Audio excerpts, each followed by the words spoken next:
बिस्मिल्लाहिर्रहमानिर्रहीम। अस्सलाम वालेकुम स्टूडेंट्स। स्टूडेंट्स, आज के इस वीडियो लेक्चर में जो हमने टॉपिक डिस्कस करना है उसका नाम है Kepler's third law of the motion. अब कैपलर्स के फर्स्ट लॉ भी हमने पढ़ा था और सेकंड लॉ भी पढ़ा था। आज जो हमारा टॉपिक है वो कैपलर्स का थर्ड लॉ है। अगर आपने फर्स्ट और सेकंड वाली वीडियो नहीं देखी तो डिस्क्रिप्शन में उसका लिंक दे दिया जाएगा, या आप मेरे चैनल को विजिट करके आप कैपलर्स फर्स्ट और सेकंड लॉ की वीडियो देख लें। इसके अलावा एक हमने दरमियान में एक टॉपिक पढ़ा था, speed of planet at perihelion and aphelion. तो वो भी बड़ा इंपॉर्टेंट है इस लॉ को समझने के लिए, ताकि हमें बहुत सारे ऐसे फार्मूलाज हैं जो उसकी वैल्यूज हम लिखेंगे वो पिछले टॉपिक से रिलेटेड है। तो स्टार्ट करते हैं कैपलर third law. Basically कैपलर third law ये टाइम पीरियड के बारे में बताता है जब प्लेनेट रिवॉल्व करता है अराउंड द सन। और आपको पता है कि प्लैनेट रिवॉल्व करता है इन द इलिप्स शेप में।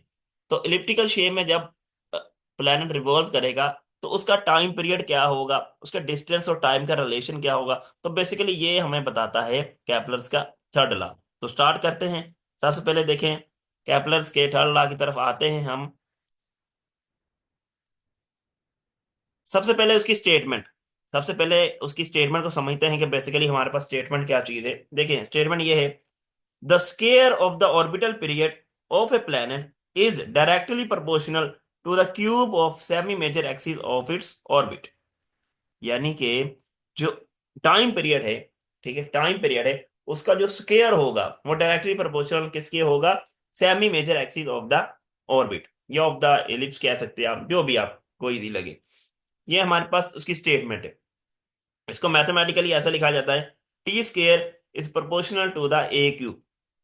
अब बाद बुक्स में इसको T square is proportional to the are cube भी लिखा होता है।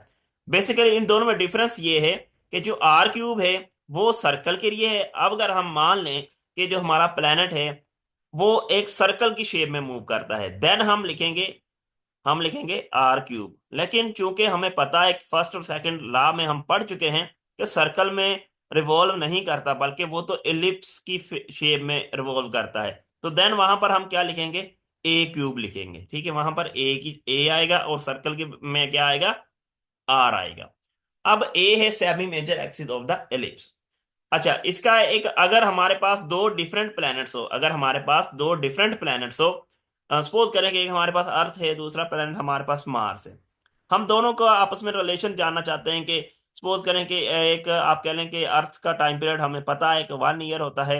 इसी तरह एक का डिस्टेंस गिवन है, दूसरे का भी डिस्टेंस गिवन है, दोनों का डिस्टेंस भी गिवन है। चौथी चीज हमने फाइंड आउट करनी है, देन हम ये वाला फार्मूला लगाएंगे कि T2/T1 का whole square is equal to the R2/R1 का क्यूब। ये आप कह लें कि ये भी एक मैथमेटिकल शेप है कैपलर्स थर्ड लॉ की। आई होप आपको इसकी स्टेटमेंट समझ में आ गई होगी। अब ये जो लास्ट वाले दोनों लिखे हैं कि t square is proportional to the are cube और t square is proportional to the A cube. अब हमने क्या करना है, इन दोनों का मैथमेटिकल प्रूफ देखते हैं।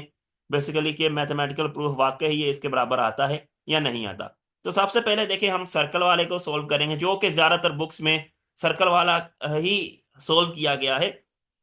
लेकिन मैं आपको T square is proportional to the A cube वाला भी करवाऊंगा इलिप्स की शेप में। लेकिन आपको ज्यादातर बुक्स में जो मिलेगा वो T square proportional to the are cube होगा। वो आप कह रहे हैं कि हमने सर्कल माना है, तो स्टार्ट करते हैं सर्कल वाले से। अब इन सर्कल में देखें, ये हमारे पास सपोज करें कि ये सन है। सन का जो मैस है वो क्या है, एम एस है। ये हमारे पास प्लैनेट है जो रिवॉल्व कर रहा है in the shape of circle, in the shape of circle, या सर्कल ऑर्बिट में रोटेट कर रहा है। यहाँ पर पी प्लैनेट है, इसका जो मैस है वो स्मॉल एम है, सन का मैस वो कैपिटल एम है। ये वाला जो डिस्टेंस है ये आर है, और ये वी वेलोसिटी के साथ क्या कर रहा है, रोटेट कर रहा है। तो हमें पता है सर्कल में जो भी बॉडी रोटेट करती है उसको कौन सी फोर्स रोटेट करवाती है, वो सेंट्रीपिटल फोर्स रोटेट करवाती है। तो सेंट्रीपिटल फोर्स हमारा एक बॉडी जो सर्कल में, कोई भी बॉडी सर्कल में रोटेट करेगी, कौन सी फोर्स रोटेट करवाएगी, सेंट्रीपिटल फोर्स। और किस फोर्स की वजह से करवाएगी, वो ग्रेविटेशनल फोर्स की वजह से करवाएगी। किस फोर्स की वजह से करवाएगी, ग्रेविटेशनल फोर्स की वजह से करवाएगी। तो इसका मतलब है कि सेंट्रीपिटल फोर्स किसकी वजह से होती है, ग्रेविटेशनल फोर्स की वजह से। तो हम मान लेते हैं कि centripetal force is equal to the gravitational force. अब सेंट्रीपिटल फोर्स का हमें फार्मूला आता है M V square by R, M V square by R. Similarly gravitational force का भी फार्मूला हमें पता है कि जी, उसमें था कि जी M1 M2 over R square. लेकिन यहां पर देखें हमारे पास एक एम है कैपिटल एम और एक एम क्या है स्मॉल एम। तो G M S capital M S M over R square, तो ये हमारे पास ग्रेविटेशनल फोर्स की जगह पे फार्मूले की वैल्यूज हमने पुट कर दी। यहां पर देखें आप वी स्केयर की वैल्यू निकाले, इसको आप कहने के सोल्व करके, तो आर, एक आर इधर है, एक आर स्केयर है, तो एक आर तो कैंसिल हो गया, इधर एक आर रह गया। बाकी जो एम है स्मॉल एम से कैंसिल हो जाएगा। अब पीछे इधर क्या रह जाएगा, G M S over R. अब टेकिंग स्केयर रूट हमें वी की वैल्यू चाहिए अकेली, तो वी किसके बराबर हो जाएगा, G M S over R. ये वैल्यू आपने एफएससी में भी पढ़ी होगी यकीनन, जो कि हमारे पास था ऑर्बिटल वेलोसिटी, जो हमारे पास क्या था, ऑर्बिटल वेलोसिटी। तो ऑर्बिटल वेलोसिटी की ये वैल्यू होती है G M S over R under root. तो ये हमारे पास v की वैल्यू आ जाएगी। नेक्स्ट हमने क्या करना है, नेक्स्ट देखें, हमें पता है कि टाइम का जो फार्मूला होता है वो होता है डिस्टेंस अवर स्पीड। टाइम का फार्मूला क्या होता है, डिस्टेंस अवर स्पीड। अब देखें टाइम किस लिए लिया, बेसिकली हमें टाइम मालूम करना है कि ये किस टाइम के साथ इस आप कह लें कि एक चक्कर अपना मुकम्मल करेगा, किस टाइम पे अपना एक चक्कर क्या करेगा, मुकम्मल करेगा। तो टाइम का सिंपल फार्मूला है डिस्टेंस अवर स्पीड।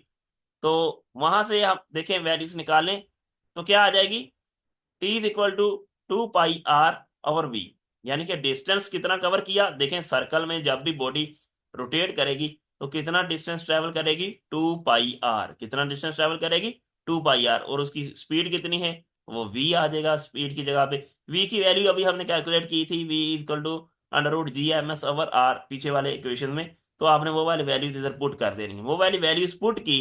तो जब हम इसे सोल्व आउट करेंगे, जब हम इसे क्या करेंगे, सोल्व आउट करेंगे, ये देखें ये जो आर है ये अंडर रूट में है, जब ये ऊपर जाएगा तो 1/2 हो जाएगा। तो आर की वैल्यू एक तो पहले है और एक आर की वैल्यू 1/2 हो जाएगी। तो 1 + 1/2 जवाब कितना आ जाएगा, आर की पावर 3/2। आर की पावर कितना आ जाएगा, 3/2। नेक्स्ट हमने क्या करना है, इस अंडर रूट को खत्म करना है। इस अंडर रूट को खत्म करने के लिए हमें क्या करना पड़ेगा, taking square on the both side. जब हम स्केयर लेंगे तो हमारे पास क्या आ जाएगा, टेकिंग स्केयर। तो टी की जगह पे क्या आ जाएगा, टी स्केयर। टू की जगह पे क्या आ जाएगा, टू की जगह पे आ जाएगा 4। पाई की जगह पे क्या आ जाएगा, पाई स्केयर। ये सॉरी यहाँ पर पाई आएगा। और आर की पावर 3/2 की जगह पे क्या आ जाएगा, आर की पावर 3। और अंडर रूट में जी एम एस।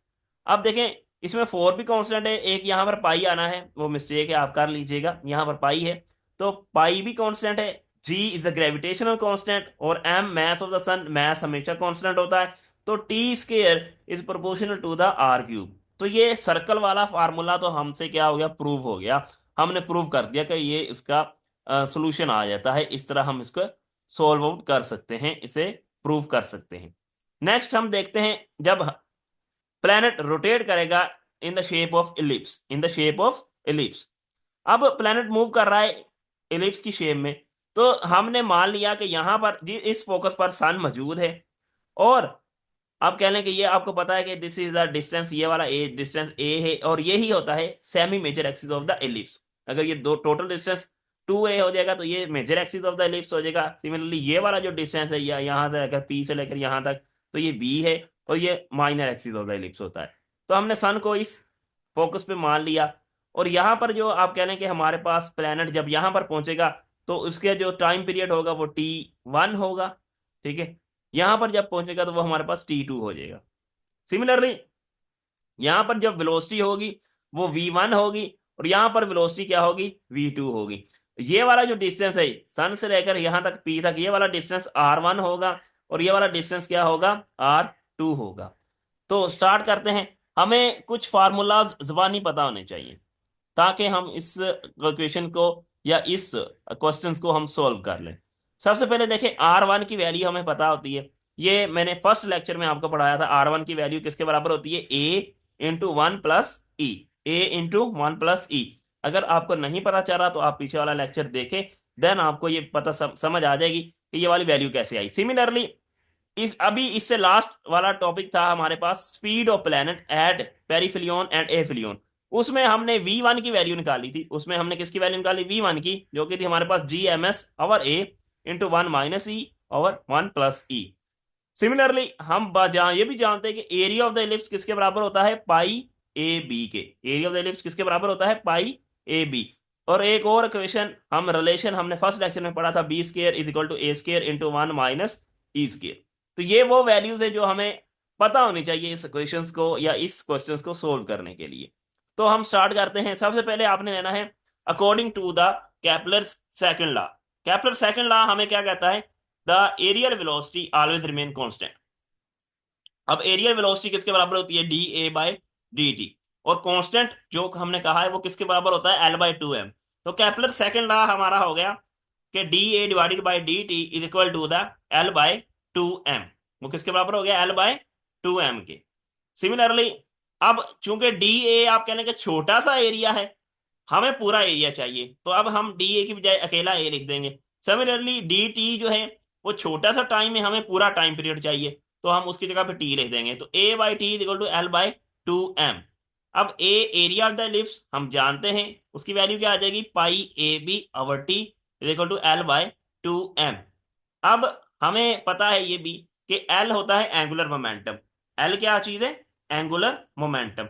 और एंगुलर मोमेंटम का फार्मूला क्या है, आर क्रॉस पी। यहां पर हम फर्स्ट के लिए सपोज करेंगे, हम फर्स्ट के लिए ले रहे हैं, तो L is equal to are one cross P one. तो एल की जगह पे क्या आ जाएगा, R one P one. Cross product खत्म हो जाएगा क्योंकि साइन थीटा आएगा और थीटा की वैल्यू 90 होती है, तो साइन 90 की वैल्यू 1 के बराबर हो जाएगी। तो P is equal to momentum और momentum is equal to m v. तो P की जगह पे क्या आ जाएगा, एम वी वन।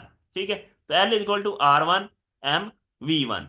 अब देखें आपने क्या किया, आपने इक्वेशन ए में ये वाली वैल्यूज पुट की एल की जगह पे, तो हमारे पास क्या आ जाएगा, pi a b over t equal to are one M we one over two m. अब यहां पर हमने क्या किया, आर वन की वैल्यू पुट की। आर वन की वैल्यू क्या है, a into one plus e. अब हमारे पास ये जो चीज है, ठीक है, एम और वी वन की वैल्यू पुट की, वो हमारे पास क्या आ जाएगी, G M S over one minus E A into one plus E. तो ये एम इस एम के साथ क्या हो जाएगा, कैंसिल, और पीछे क्या रह जाएगा, टू रह जाएगा। नेक्स्ट स्टेप में हमने क्या किया, नेक्स्ट स्टेप में देखें हमने क्या किया, taking square root on the both side. हमने जब स्केयर रूट लिया तो यहां पर हमारे पास क्या बच गया, देखें, A square pi square B square और टी स्केयर, और ये स्केयर रूट यहां से खत्म हो जाएगा, G M S one plus E over four A one plus E. तो यहां पर भी स्केयर आ जाएगा, तो A square into one minus E. तो इसको सोल्व करेंगे मजीद, यहां पर आप क्या करेंगे, बी स्केयर की वैल्यू पुट कर देंगे, जो सबसे पहले हमने देखें यहां पर ली हुई है, ये बी स्केयर की वैल्यू है ये वाली। तो ये वाली वैल्यूज भी आप उधर पुट करेंगे। सारी वैल्यूज पुट करने के बाद देखिए हमारे पास कुछ ऐसी कंडीशन बन जाएगी, अब जो चीज कट होती है वो कट कर दें, जैसे वन माइनस ई स्केयर है तो ये कैंसल आउट हो जाएगा। देखें ये वन प्लस ई इस स्केयर के साथ कैंसल आउट हो जाएगा, यहाँ पर वन प्लस ई और यहाँ पर रह जाएगा वन माइनस ई। तो फार्मूला ए प्लस बी इंटू ए माइनस बी, ए स्केयर माइनस बी स्केयर। तो यहाँ पर क्या रह जाएगा, वन माइनस ई स्केयर। तो ये वन माइनस ई स्केयर और वन माइनस ई स्केयर के साथ कैंसल आउट। तो हमारे पास सारा आउट सोल्व करने के बाद हमारे पास क्या फाइनल इक्वेशन क्या बनेगी, T square is equal to A cube pi square over G M S. तो यहां पर देखें पाई पाई स्केयर आप कह रहे हैं कि कांस्टेंट है, जी भी कांस्टेंट है, एम भी कांस्टेंट है, तो T square is proportional to the A cube. तो यहां से हमें केपलर थर्ड लॉ जो कि इलिप्स की शेप में है, ये भी हमने क्या कर लिया, मैथमेटिकल प्रूव कर लिया। तो आई होप आपको समझ आ गया होगा। अगर फिर भी कुछ समझ में नहीं आया तो आप कमेंट्स में जरूर पूछिएगा। मिलते हैं नेक्स्ट लेक्चर में, तब तक दुआ में याद रखिएगा। अल्लाह हाफिज।